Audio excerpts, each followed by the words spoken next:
eMarketer is your trusted partner for actionable data and insights on marketing, advertising, commerce, and more. Did you know, though, that eMarketer also has a division focused on B2B media solutions? We'll forgive you if you didn't, but now you do. Partner with eMarketer today and connect your brand messaging with our powerful audiences. You can visit emarketer.com/advertise to learn more. Hello, everyone, and thanks for hanging out with us for the Behind the Numbers weekly listen and eMarketer podcast. This is the Friday show, whose guests just asked if they could do the show without me. Guests was a big word there. Guests? Just me. Yeah, it's just one. And then you all agreed. Fully support, yeah. We will do it without you. Terrific. We do it without you on Wednesdays. That's with another hug. Okay. I'm just saying. Like a big hug. I'm your host for just one more week, Well, Marcus Johnson, in today's show. How the Paris Olympics went and what ads were the most interesting. X sues a group of advertisers. How impactful can in-store chatbots be? How should we view Disney's streaming profitability milestone? And some facts about American national parks. Join me for this episode. We have three people. Let's meet them. We start with our Vice President of Content, heads up our retail and e-commerce desk based in New York City. It's Suzy Davidkhanian. hello, thanks for having me. Hello there. Someone else who also lives in the city, our principal analyst who covers everything retail media. It's Sara Marzano. You remembered where I live. Thanks for having me. I did. Did I not used to remember? Correct. I did misspell your name yesterday, though, so Yes, and I still said yes to being here. that's true. You had no choice. We have our senior analyst who covers everything UK and Western Europe. It is, of course, Carina Perkins. Hi, Marcus. Hello. Super awkward. We start with I the will story never of the forget week. the pizza pun. We play a game and we end with trivia. Let's get to it. We start with the story of the week. How did the Paris Olympics go? Well, the Paris Olympic Games have just finished. The Paralympics are coming up. And there were tens of millions of viewers that had tuned in every day to the Olympics, starting with the opening ceremony. NBC Universal posted a 14-day total audience delivery average of 32 million viewers. In addition to solid viewership, NBC Universal announced it's delivering the highest Olympic and Paralympic ad revenue in history, featuring more advertisers than the Rio and Tokyo Olympics combined. Obviously, one of those was during the pandemic, so it was a weird time, with $500 million coming from first-time sponsors. Celia Blancaflor of Adweek notes that NBCU had said it was on track to break the Tokyo record in terms of ad dollars of $1.25 billion. So the numbers look good in terms of the dollars. They also look pretty decent in terms of the viewership. Before we talk about the ads, there was an interesting study I've got here from Think Now, because I think everyone's Olympic viewership it looks different. And this was showing that 31% of people say that during the 2-week-long Summer Olympics, they watch every day. So 31% of people said they watch every day. Most people, 44%, watch most days. So not every day, but now and again throughout the week. 20% just when their preferred sporting event is on, and 5% only if and when they have time. Suzy, what are your thoughts on Olympic viewership? So I think, it's interesting to note that it is so high again, which is kind of nice, right? It's an event. We've talked about these types of events that bring everybody together. This one's a global one. So we have like the Emmys and the Oscars that bring the US together, and maybe global, but in a slightly different way, because a lot of the different countries have their own award ceremonies. This one is really truly around, sportsmanship, people helping each other. I don't know if you guys heard about the story where one of the athletes didn't have a bicycle and Germany passed them a bicycle. There's like so many fun stories. So once you start to hear these stories, and a little bit of controversy, once you start to hear the stories, I think people start to watch even more to see what they're missing. It's always a challenge, I find, when there's a big time gap, because you already know sometimes the results before you get to watch the sport. Something else that was interesting with viewership this year, you mentioned athletes specifically. More and more folks seem to be following specific athletes. which is what we've seen in sports in general. A lot of younger folks may not have a specific affiliation to a team, but they're a lot more inclined than they used to be to follow a specific athlete. That seems to be happening here as well. Civic science research showing that at Rio's 2016 Olympics, 17% of people follow specific athletes. That grew to 25% this Olympics in Paris. The share of people following specific events fell from 83 to 75. So it makes things like featuring specific athletes or influencers more and more valuable with these Olympics versus previous ones. Carina, what did you make of the Olympics in general? What stood out to you about this year? Well, I think what was really interesting this year, again, was the difference that we had in the last Olympics. It was the Tokyo event. Obviously, there was kind of very limited audience out there in Tokyo because it was in the middle of the pandemic. And so I really thought this year there was a lot more atmosphere to a lot of the sport, and everyone, you sort of heard the athletes out there talking about how good the atmosphere was. And I really think a lot more people engaged in the Olympics. And I think that has been reflected in viewership. So I found something that said BBC Sports coverage of the 2024 Paris Olympics was streamed online 208 million times, and that's double the number of streams recorded during the Tokyo Games 3 years ago.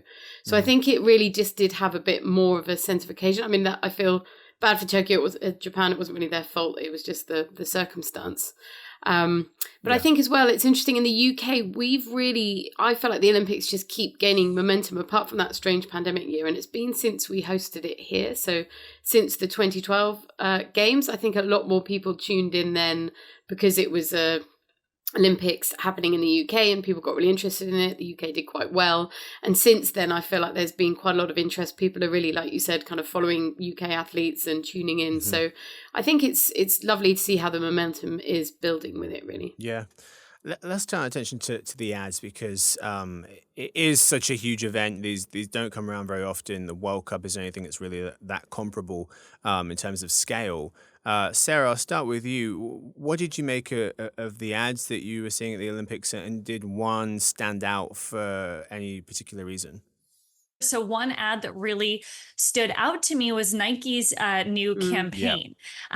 Winning isn't for everyone. So for anyone that hasn't seen it, the ad is narrated by Willem Dafoe, and it takes on this kind of dark, challenging tone, and it highlights some of the quote unquote less nice attributes that the ad argues are associated with great athletes or winners. So things like being really obsessive, really competitive, doing anything to win. And when I started reading more about it, what's interesting is that there's a history here. This is a callback to a Nike campaign from 1996, which depicted Lisa Leslie with the tagline, "You don't win silver, you lose gold." And that campaign was also narrated by Willem Dafoe and caused some controversy at the time. So I thought that was really interesting and cool. I think that the ad did what you hope an advertisement will do. It got people talking. It cuts through that kind of feel-good noise. And I think it does a good job of sort of reminding people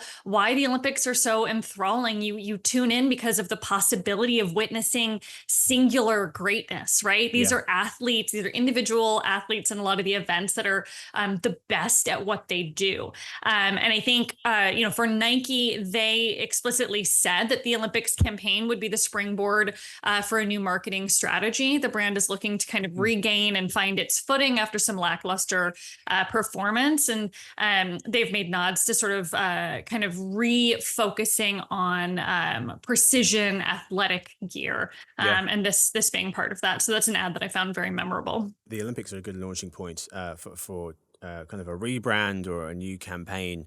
So I thought that was a really great example. That's what I had written down as the best. The one that a lot of people seem to agree might be the worst was Google's AI fan letter.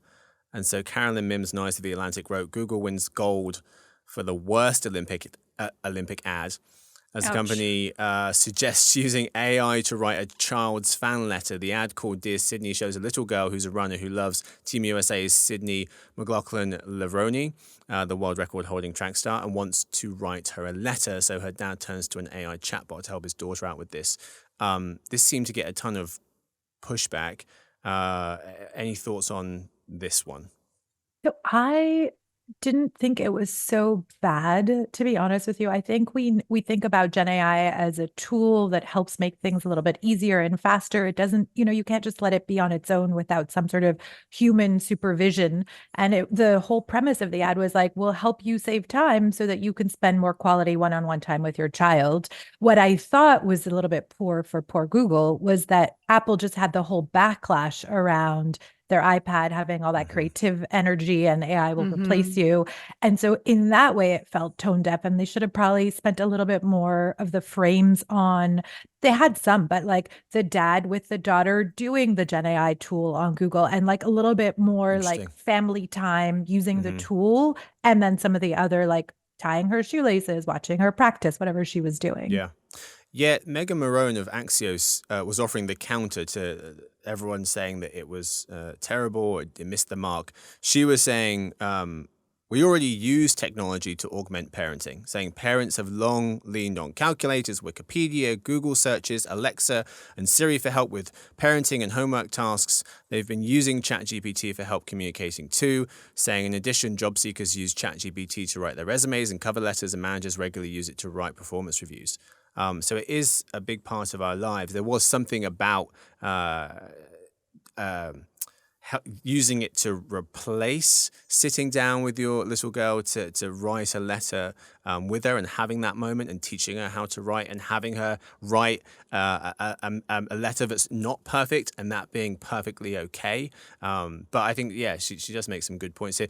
Carina, let's end with you. What ad jumped out to you the most? So mine is actually a broadcaster ad. It is the BBC ad. I don't know if anyone has seen it, but it's really beautiful. So it's an animated ad, and it's kind of a love story to sport and to Paris. And it was created by BBC Creative with Nexus Studios and FX Gobi, who is the studio behind the Gorillaz animations.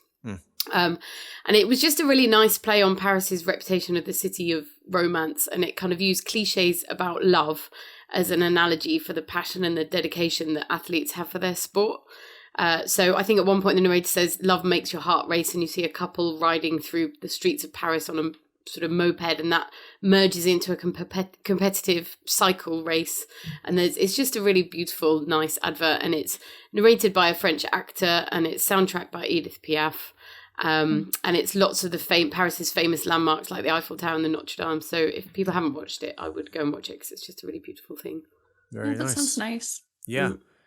Anyway, so we've got time for the story of the week. Let's move now to our game of the week. Today's game, the Weekly Listen Olympics.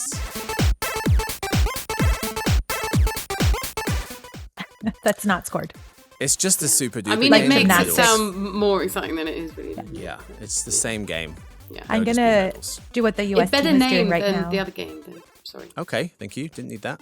How does it work? 3 rounds. Today we have fortune teller, move the needle, and the random scale. The better the answers, the more points you get. The more likely you are to get a medal. And it's not coincidence that we have Sara Marzano representing the USA, Suzy Davidkhanian representing Canada, and Carina Perkins representing Great Britain as we compete. That's very clever. Yeah, if I knew I was competing for my country, I would have been a bit nicer earlier on. Yeah. I didn't know why. Luckily, you're English. This is who I want. So that gives you a huge leg up. Yes. All right. This round sounds one. like Olympic gymnastics right now. Boring. We'll start with fortune teller. That's where we predict the future, and we'll start with the USA. Sara. So X sues a group of advertisers at major companies like Unilever, Mars, CVS Health, and Trade Association, the World Federation of Advertisers, WFA, accusing them of unlawfully agreeing to boycott the site.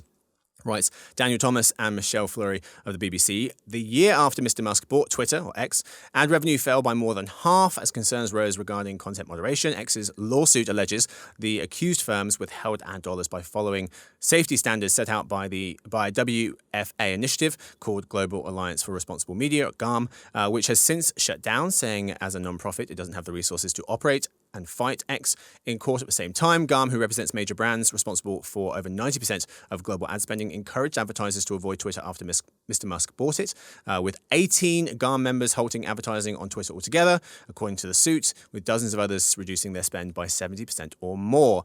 But Sara, fortune teller, what effect will this lawsuit have on X? I'm going to pull a Suzy and not really answer your question. But I think, okay, this is an insane story. And as I was reading about it and sort of thinking about how I wanted to approach it, like I sort of think that we're asking the wrong question if we focus on what this means for X. I think to me, the fact that the WFA suspended GARM operations, it sort of says more about the state of brand safety standards and challenges that advertisers are facing. So GARM has really been crucial in acting as a representative body for advertisers, setting standards and then applying the pressure to uphold those standards to platforms.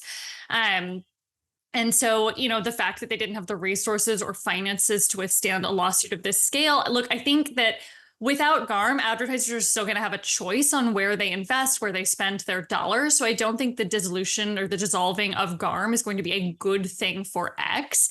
In fact, I think advertisers are going to be less likely, if that was possible, to want to go anywhere near X and Elon Musk's platform. But I think it just really highlights this pervasive issue that advertisers are facing around the riskiness in terms of monitoring where your content is appearing and the impact it can have on your brand. I mean, advertisers less likely to work with them. That's what I had down here as well. I think a new revenue model's coming because it's damn near impossible to see advertisers working with X after this. Kate Conger of the New York Times is writing, with the lawsuit, X effectively declared war on advertisers. Elon Musk tweeting literally that. We tried being nice for 2 years and got nothing but empty words. Now it is war. Carina, what do you think? Yeah, I mean, I agree with that, really. It's a bit of a strange one. X, according to legal professionals, is quite unlikely to be able to prove that there was any collusion between advertisers. And it's not going to be an incentive for companies to advertise with X in the future if it's suing previous advertisers. Suzy. So I think there's a lot to say about this one, but I would start with three things. Like, one, this isn't good for anybody, right? So advertisers have one less place to put their ads. So that means that consumers have less places. If that's your right consumer on X, that means consumers have less places to go to. Ads are going to become more expensive. There could be a charge. Like if now you're only concentrating on X, not XX, but like Y number of platforms minus one, maybe everything will be more expensive. I'm not really sure. So I don't think it does the brands a favor. I don't think you can prove collusion, but I'm not sure that it helped that body dissolved right after, right? So like that feels off. So is it going to help X? Like what is the effect of X? I think they're losing all around, and his combative way doesn't help in any way, shape, or form. At the end of the day, brands want to be where their consumers are. And if brands don't feel like their consumer, their target market is on X, they're not going to be there either. Yeah. I mean, you said it feels like they're losing already. And my question here was why now? Well, things seem to be getting pretty desperate for the firm. X's revenues continuing to struggle. In Q2, X, or Twitter, earned just over $100 million in the US, which is down 25% from Q1 and down over 50% from last Q2, according to internal documents obtained by the New York Times. And advertisers didn't really need their arm twisted to leave. Twitter was always, it was important for a lot of them, but it was always a small piece of advertisers' media plans. The year before Mr. Musk bought Twitter, it accounted for 1% of US ad spending.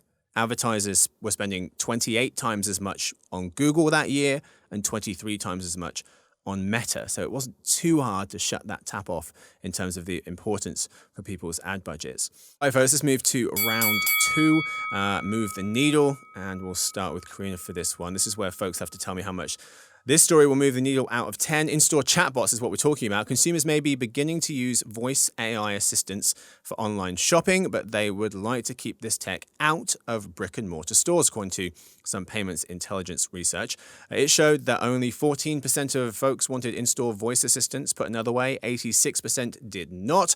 Retailers are already deploying chatbots to help folks online.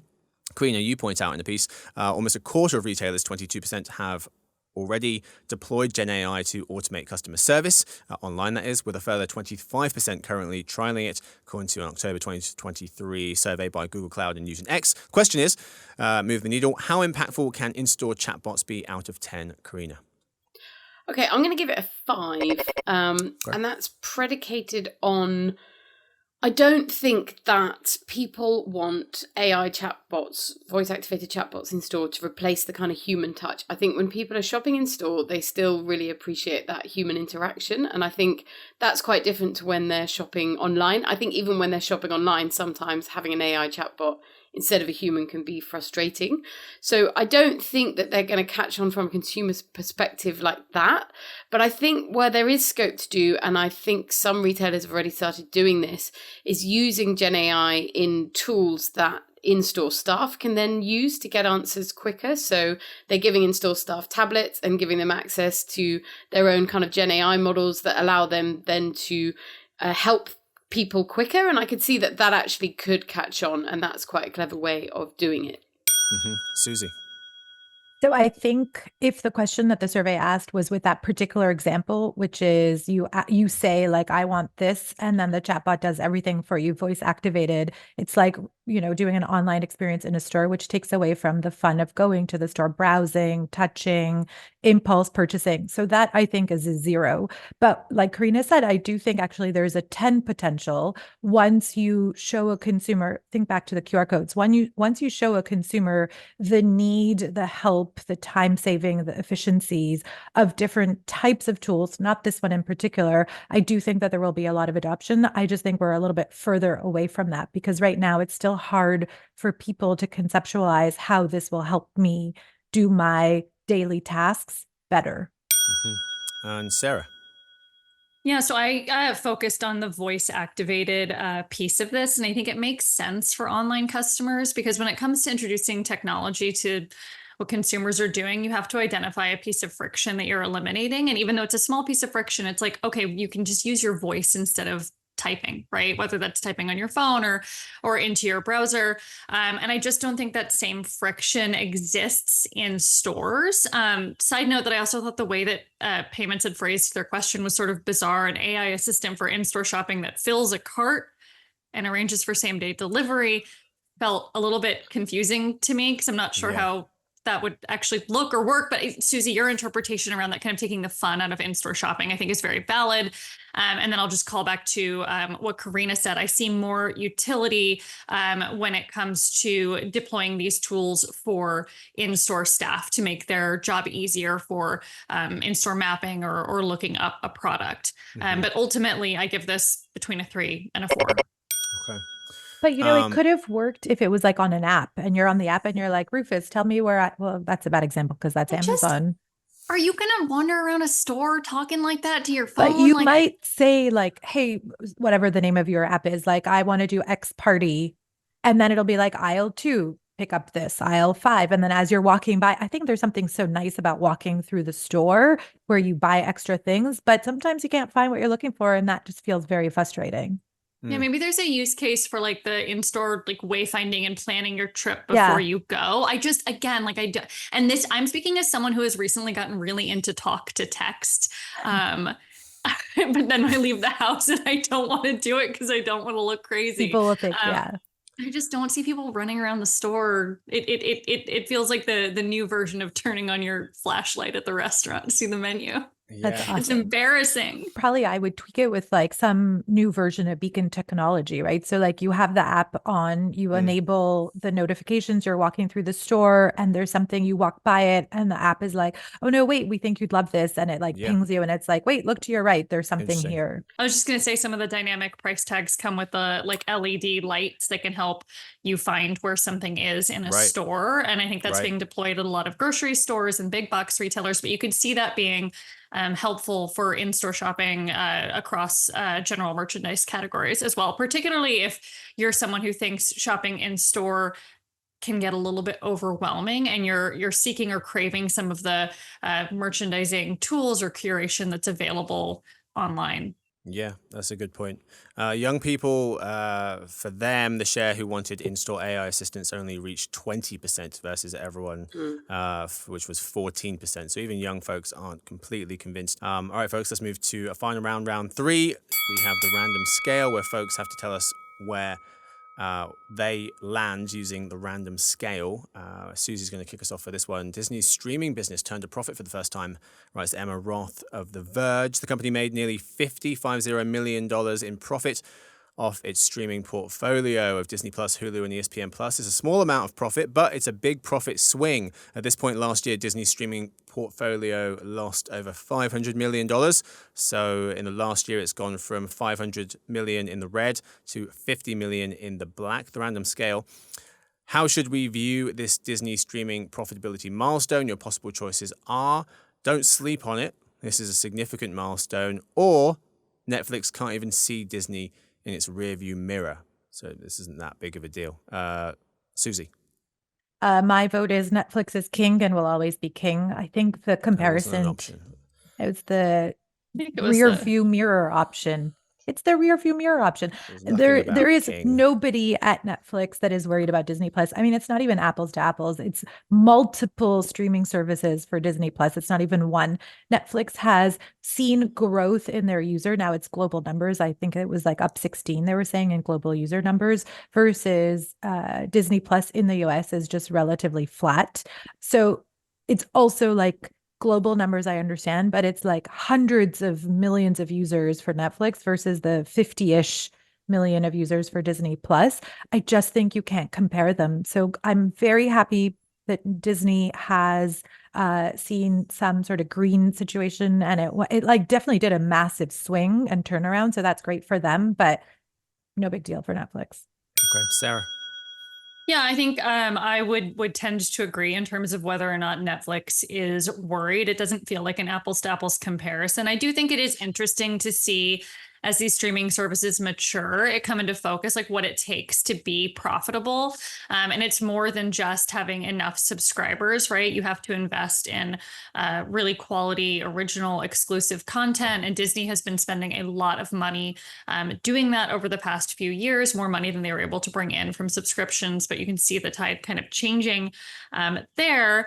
They are hiking up the subscription pricing. So the hope there is going to be that consumers see the content as valuable enough. I think subscription models are just hard to get right because you're going to have consumers constantly evaluating, like, is this worth it to me?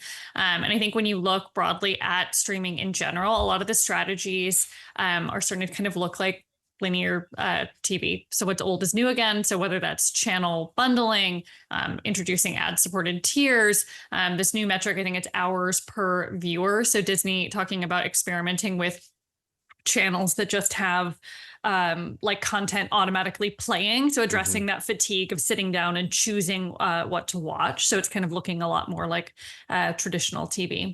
Yeah. Carina? Yeah, so I have invented my own new scale.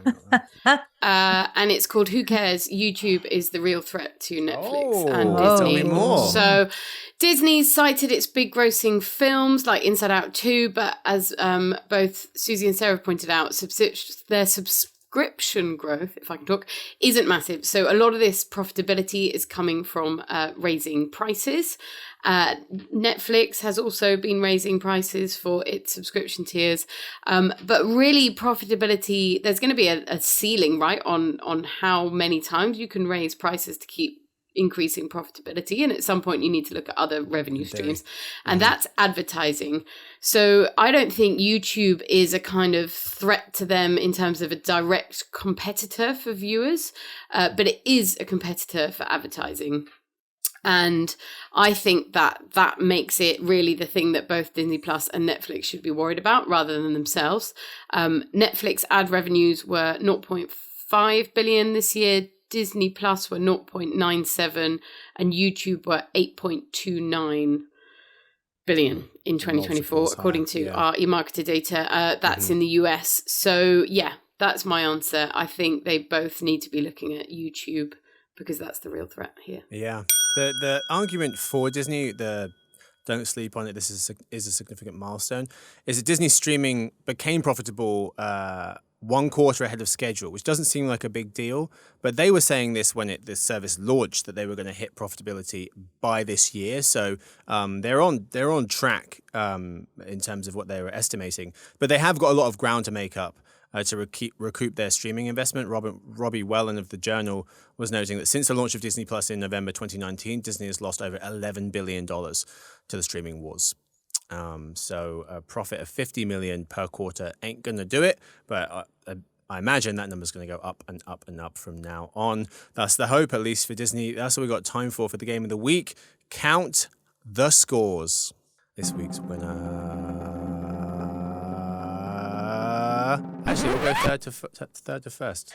Ooh, bronze first. I know. Bronze. The bronze goes to America. Sara gets the bronze medal, also known as last. Suzy gets the silver, and Carina of Great Britain wins the gold. Of course. Sara, you guys won too many during the Olympics. Congratulations to Great Britain. Commiserations to Canada and the US. Winning isn't for everyone. Nike. Oh, I wanted to say that. Nike I wanted to say that in a commercial. really victorious way, but now I'm just saying it in a sad way. Well played. Let's move to the final segment of today's episode. It's, of course, dinner party data. All right, let's start with Carina, who's going to tell us the most interesting thing she learnt in this past week. So I thought I'd have a little look at some stuff about YouTube, because I decided to talk about them in a question about Disney Plus and Netflix. Did you happen to find this whilst you were doing that research? Is that what happened? You didn't actually go and look for something else?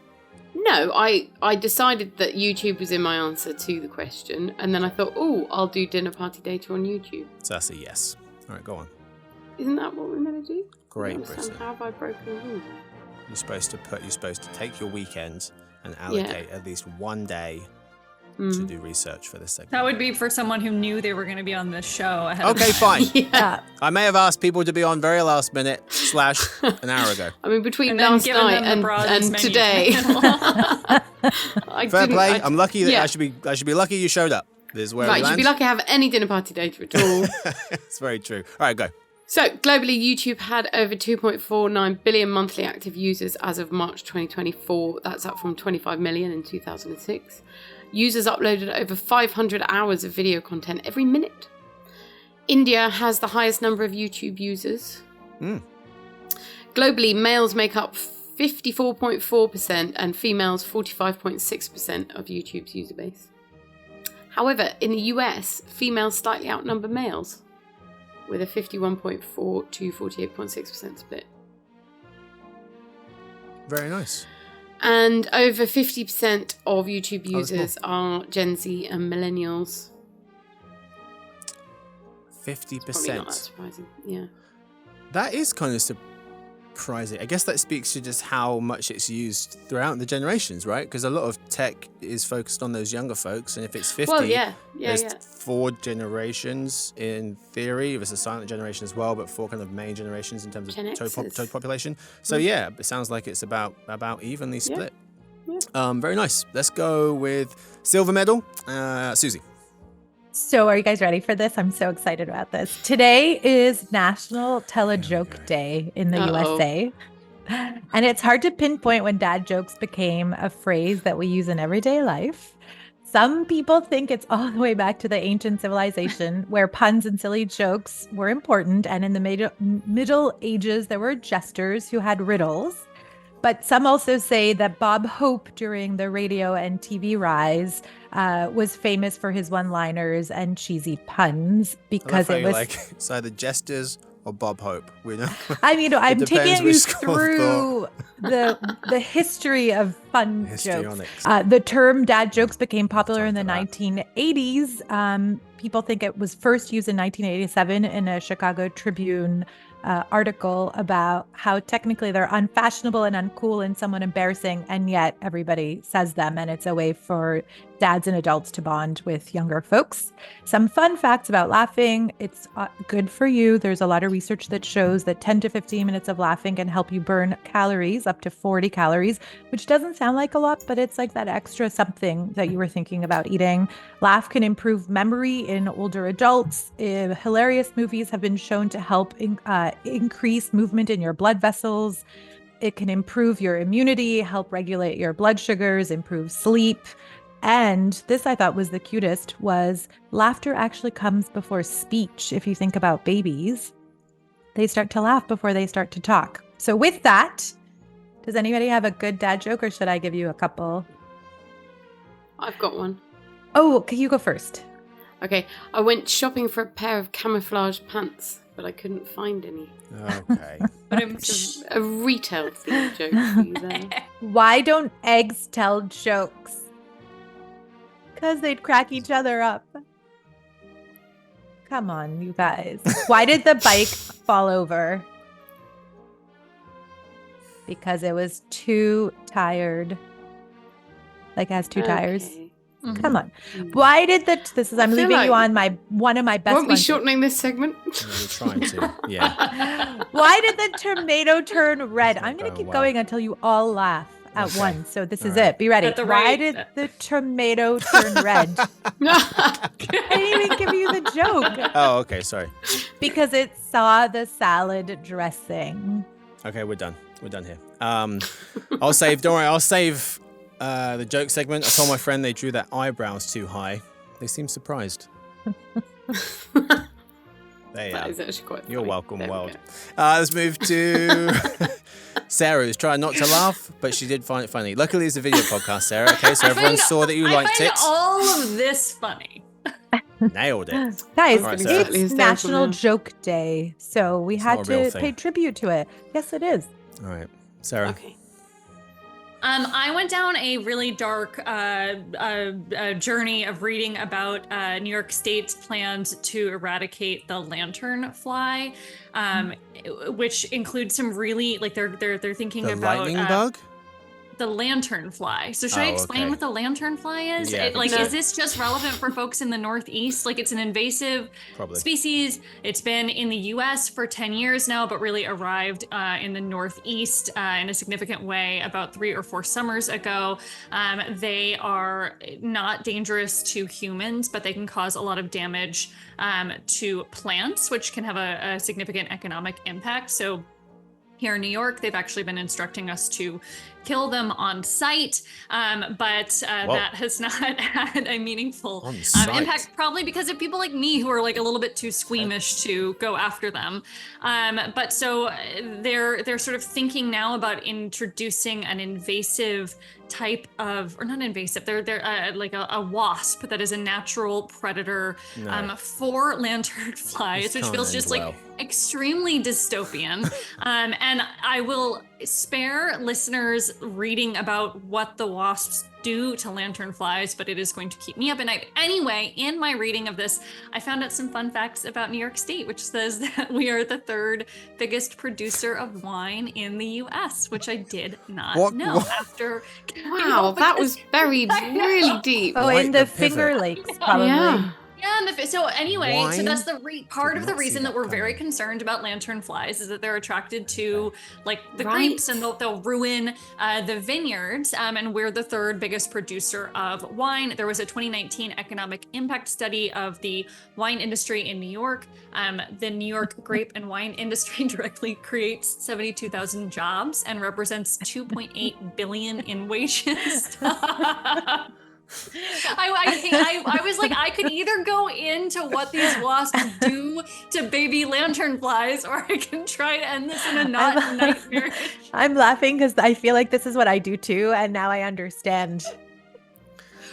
What? So, okay. The starting What on one happens- topic what- to set up your other topic. It's my What- style. I like it. Jesus. What happens when the wasps take over?